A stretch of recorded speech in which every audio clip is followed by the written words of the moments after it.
Hi guys, how are you? Mko fiti? So a few weeks ago, I put up a video of me talking about my anxiety, and something that I had recently discovered was actually one of the triggers.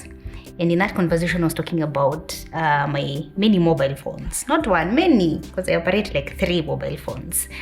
And something else I said in that video is I have discovered that some of these triggers are within my control and some are not. Some are beyond me. And I mentioned that a part of what I was planning to do was seek professional help, therapy, basically. But then sasa nikafikiria, when I called this person who's my guest today, my therapist, so when I called her, I realized the feedback from that video was quite overwhelming. I realized siko peke yangu, we are so many people, because just not only the people who are, who just went onto the post and commented. I had so many other people reach out to me via DM. I realized kumbe ni shida tuko nayo watu wengi sana. So nikajiambia, Judy, why seek help just for yourself? Why don't I look for this, get my therapist to come talk to all of us and help us understand this thing that we call anxiety in a better way, yeah? And that's the reason for my guest today. Hi, Eunice. Hi, Judy. Hi, how are you? I'm quite good. I call her Counsellor Eunice. That is, and actually she's Counsellor Eunice on Instagram. Thank you so much for coming to talk to us today. Thank you. Please introduce yourself. Thank you, Judy. Yes. As Madam Judy has said, I am Counsellor Eunice. I normally counsel people from all ages, children, youngsters, elderly, all of them. On top of that, I'm also a parent and I'm also a teacher by profession. So I hold 2 professions. Thank you. I'm teacher? So happy. Yes. And a psychologist. And I'm so happy that I've been invited here. We discuss this issue, which of course is affecting so many of us, and that is anxiety. Thank you. Karibu sana. So what Counsellor Eunice is not telling you is that after I posted that video, I think 2 hours into the video being online, I called you and we had a very long conversation. Exactly. Yes. Because our conversation was basically, so kuna hii video nimepost, that is what I was telling her. And I've realized kumbe there's a problem somewhere. The comments and the feedback have been a bit they were quite many. And I feel like it's something we need to address. And that is how we found ourselves here. So, anxiety, the way I understand it. So from my understanding, before you give us the professional explanation, yeah? My anxiety is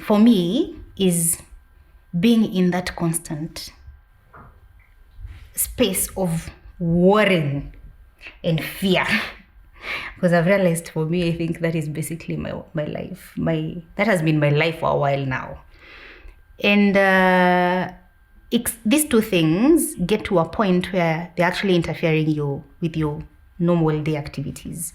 You feel like some simple activities inaanza kukusumbua, something that would do very, chap like this, inafika mahali, you wake up one morning and you're like, I have no strength to do anything. So, and the fact, when I was doing my research, I realized that they actually say that anxiety is actually a mental health disorder.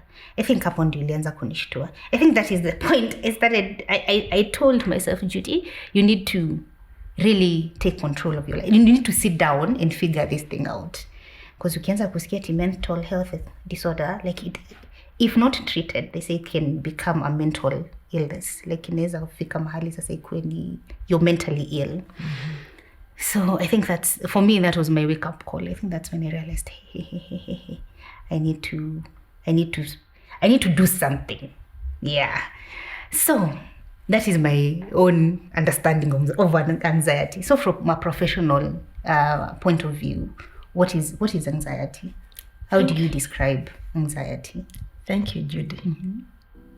One, I congratulate you. You're on the right track. Thank You you. have just defined it the way I would define it as a psychologist or as a counselor. Okay. So you have done a good research. Thank you. When we talk of anxiety, it is that nervousness, that worry. And I would want to tell you that it is very normal to be anxious. As a human person, it is very normal to be anxious. But if it exceeds, then it goes to a disorder. And to a certain extent, it might even crop up into panic attack.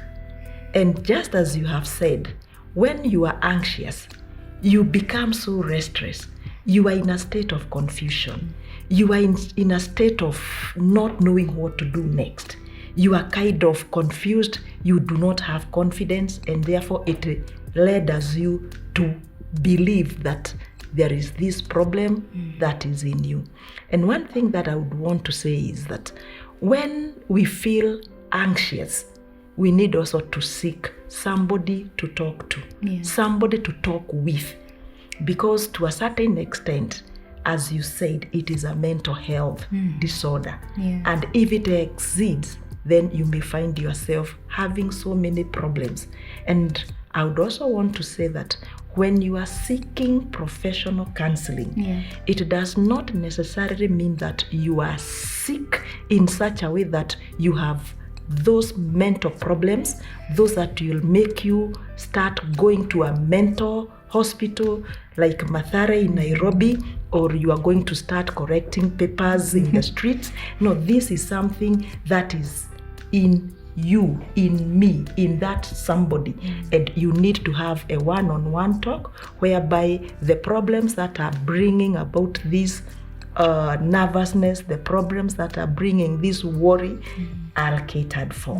And that is how we look at anxiety. Right. I like what you said, that seeking help, like seeking professional help, in this case, seeing a therapist, haimaanishi kichwa inaruka, like you have so many problems, kichwa inaruka. No, it's just trying to get somebody who will help you understand whatever this thing you're feeling is and help you move forward, like live a better life. True. Basically, yes. So my next question would be, so what are the causes of anxiety? And let me start by explaining how I understand or what I think my causes of anxiety so far have been. Yeah. So looking back at in terms of career, because I think my biggest triggers for my anxiety come from what I've done and what I'm doing. My career in terms of what I've done in the past and what it is that I'm doing now. So I've always been sisi ni watu wa production. You can see, it's a big team behind here. True. And production, basically, TV and film production is a very high intense job. Like you're always on the move. Like ile kazi yenye mnakimbianga 24/7. So that is what I was doing for like almost 8-9 years. So at some point, being the producer of a show, you're in charge of a big team, a big crew, and everybody comes to you for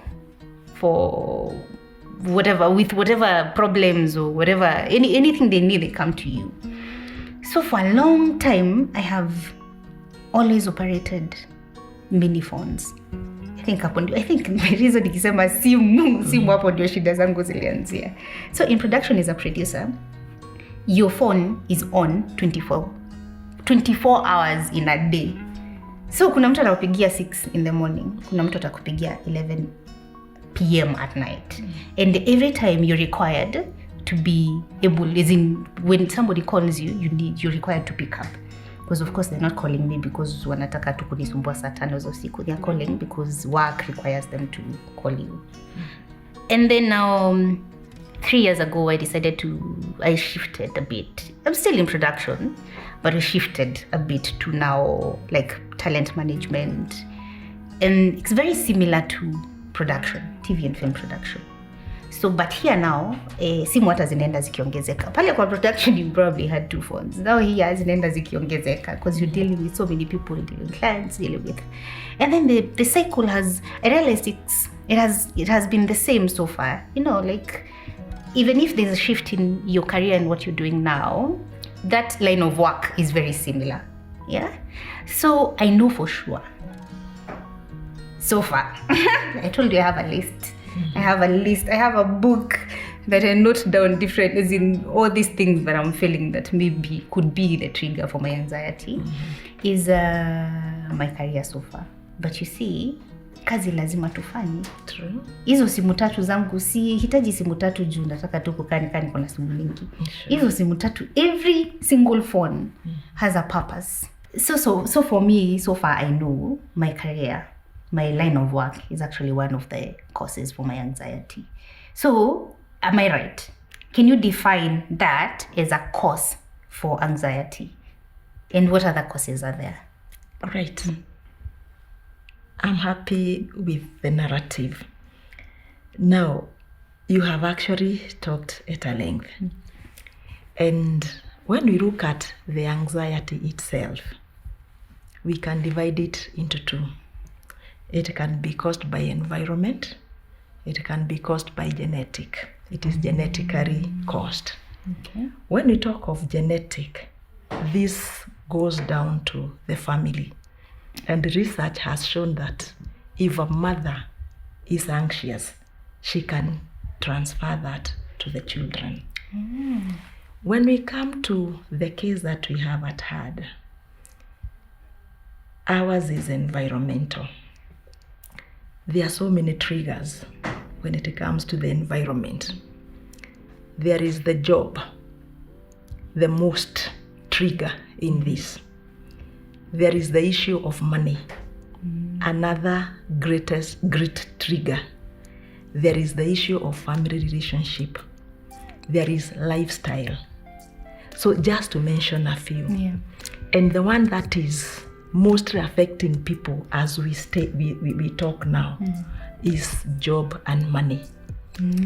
We want to get that money. Yeah. And I'm happy with the young people because number 1, they are very ambitious. Number 2, they like comparing themselves. That my friend here has achieved this, has achieved that. I have not achieved this. And therefore, what do? I would want to copy that person. And there is one thing that I would want to tell people, that we are not competing, but we want to complete. So when we come to our job, when we come to our money, most of us, that is where we are. Take, for instance, the case of COVID-19. Many people wamesimamishwa kazi. They are at home. Yeah. They don't know what they are going to do next. So they are in that state of worry. And that is why depression has actually taken a toll. That is why suicidal cases are multiplying every now and then. Change of lifestyle. I would want to lead this kind of lifestyle. I am not able to do it. So what do? I'll keep on inviting this worry. I'll keep on inviting this anxiety. And I would want to say that anxiety is very normal. It is very good to a human person. But if it goes beyond, then it calls for more attention. And this is where now we need to look for a therapist. On the other hand, when you look for somebody to talk with, not to talk to, but to talk with, you are assisted to get out of that worry, to get out of that feeling.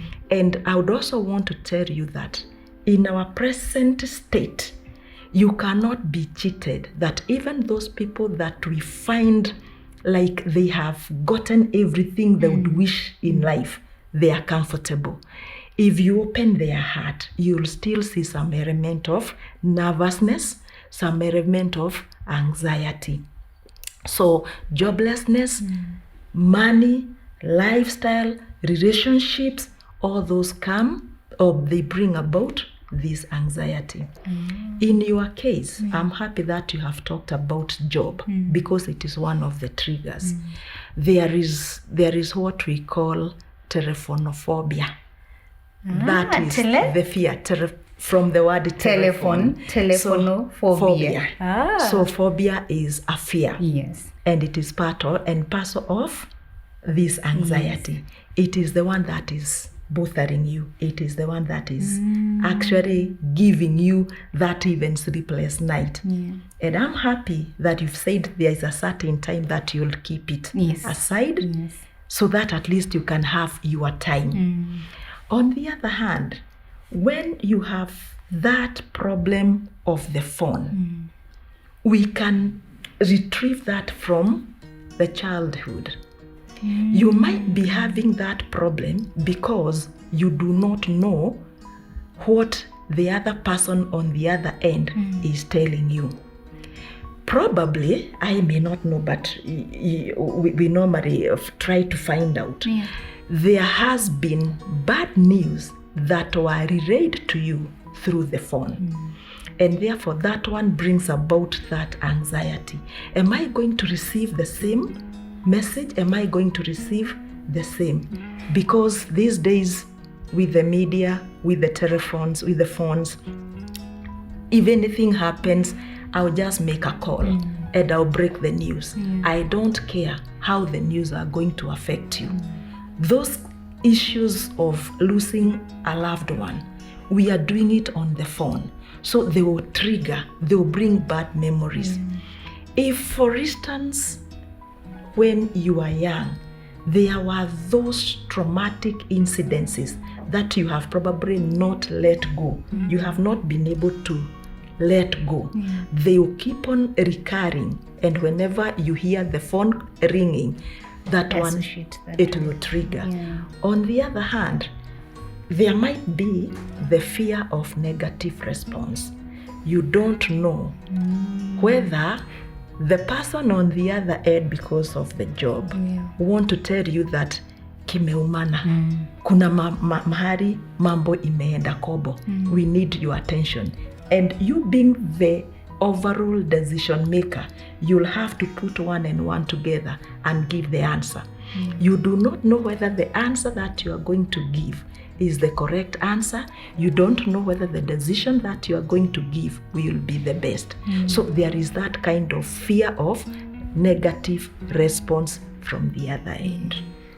Wow. I'm smiling because I can see myself. Like I totally relate with that point. I think my fear for my cause for telephonophobia is because of so when it comes to work, I'm in a position where I'm always making decisions on behalf of people and work. Like I'm in a place where if somebody's calling me, they're calling me because they need me to find a solution to something. So mimi simu ikilia, my first reaction inakuanga guy. Sasa shida gani tena? Because I'm always in that constant need of it's a problem. They're calling because there's a problem that I need to sort out. So I can see that that fear of negative, whatever is in this person who's calling me, probably has whatever they're calling me about is not something very good. It's probably something negative. So I think nakwanga always armed. Na hiyo kufeel ni kama ina cause. Because I feel I'm always very nervous. Simu inalianga, my first feeling is of panic. Great. Because I always assume there's a problem. Sidhani kuna phone call inapigangwa na furahi, na feel that nimefurahi kwanza, simu zote najuaga. If that phone is ringing, there's a problem somewhere. So probably to add on that, I can say that with the nature of your work, you are one person who is running from one place to the other. You have the phones, not one, not two, and all of them might even ring at the same time. There is another element of perfectionist. Being a perfectionist, you want to see that the kind of work that you are doing, you have done it to the best. And therefore, in that state of wanting this one to be perfect and you also want your team to perfect it. When you hear the phone ringing, it will trigger, it comes back. What is happening? Not necessarily that there is something wrong that is taking place, but probably somebody has also come with another idea. And the idea is on the positive. So how are you going to react to that? And therefore, it takes you back to that restlessness, that kind of sitting on the edge of the seat because of a phone call. Yeah. Wow. Okay, all those things you're saying apply to me. I can see myself now. When you mention it, I can see it. I can see why the phones have been, my mini phones have been a problem.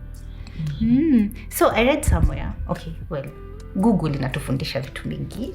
Sisi wote, nowadays when you feel if you have any questions, you first run to Google before you run to anybody else.